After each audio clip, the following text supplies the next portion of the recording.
ఈ మండలంతో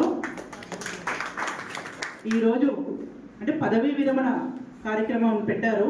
కానీ మేము పదవీ విరమణ పొందుతున్నా కానీ ఈరోజు మరి మన మండలానికి ఒక తండ్రి వంటి మన శాసనసభ్యులు డాక్టర్ వంశీకృష్ణ గారిని మీ అందరికీ అందించి మేము విరమణ పొందుతున్నాము. కాబట్టి మా బాధ్యతను నా బిడ్డలందరినీ మీరు ఖచ్చితంగా కంటికి రెప్పలా కాపాడాలి. వారు లేంటే ఈరోజు మనం లేము అనేది మీరు గుర్తుపెట్టుకొని ఏ రోజు కూడా వాళ్ళని తక్కువ చేసి మాట్లాడకూడదు. వారు ఎటువంటి అవసరం ఉండి వచ్చినా కూడా ఫస్ట్ వాళ్ళకి ప్రిఫరెన్స్ చేయాలని చెప్పేసి ఈ సభాముఖంగా నేను కోరుతా ఉన్నాను. అలాగే ఇది యాక్చువల్గా మండల పార్టీ ఆఫీస్, కాంగ్రెస్ పార్టీ కార్యాలయం కాదు. అయినా కూడా మన అధికారులందరూ కూడా మమ్మల్ని ఆదరించి నేను చెప్పే ప్రతి ఒక్క సూచనను కూడా మీరు వింటున్నారు కాబట్టి మీ అందరికీ కూడా మరి ఒక్కసారి నా ధన్యవాదాలు తెలియజేస్తా ఉన్నాను. గతంలో నేను 10 సంవత్సరాలు ఉన్నా కూడా ఏ రోజు కూడా ఏ ఒక్క అధికారితో కానీ నేను మాట్లాడలేదు.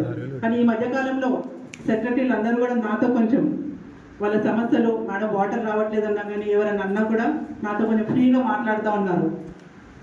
నేను ఇక ముందు కూడా అంటే సార్ గారు ఉన్నారు కాబట్టి నేను కూడా ఇక ముందు మీ అందరికి అదేవిధంగా అవైలబుల్ ఉంటాను. ఎటువంటి ఇబ్బంది ఉన్నా కూడా డైరెక్ట్గా మీరు సార్ తోటి మాట్లాడలేని పక్షంలో కూడా నేను మీ అందుబాటులో ఉంటాను. కాబట్టి మీకు ఎటువంటి సమస్య ఉన్నా కానీ నా దగ్గరికి వచ్చి మీ సమస్యను తెలియజేసుకుంటే నా పరంగా అయితే నేను సాల్వ్ చేస్తాను. లేని పక్షంలో ఎమ్మెల్యే గారి దృష్టికి తీసుకెళ్ళి మన అమరాబాద్ మండలిని ఒక ఆదర్శ మండలంలో తీర్చిదిద్దుకునే సభాముఖంగా తెలియజేస్తా ఉన్నాను.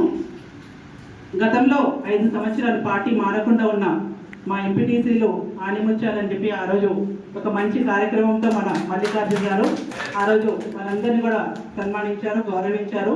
మరి ఈ టర్మ్లో అసలు ఒక్కరు కూడా పక్కకి జరగలేదు.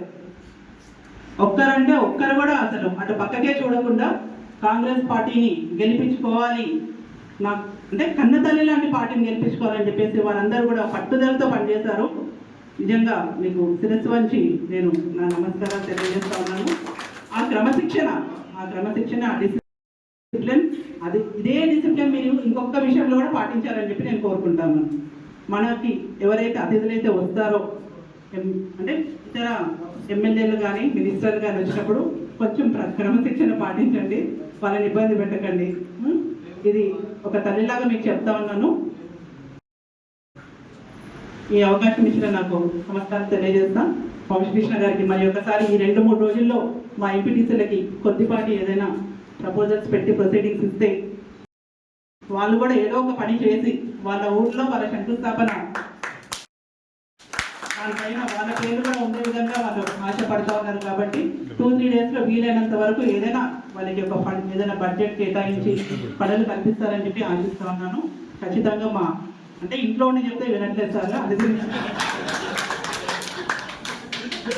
ఖచ్చితంగా మీరు చేస్తారని చెప్పేసి నా కోసం కాదు, మా ఎంపీటీసీలో పక్కకి జరగకుండా మిమ్మల్ని ఈరోజు ఈ స్థాయికి తీసుకొచ్చారు కాబట్టి వాళ్ళ రుణం తీర్చుకోవాలని చెప్పేసి నేను మిమ్మల్ని అందిస్తూ ఉన్నాను. Thank you.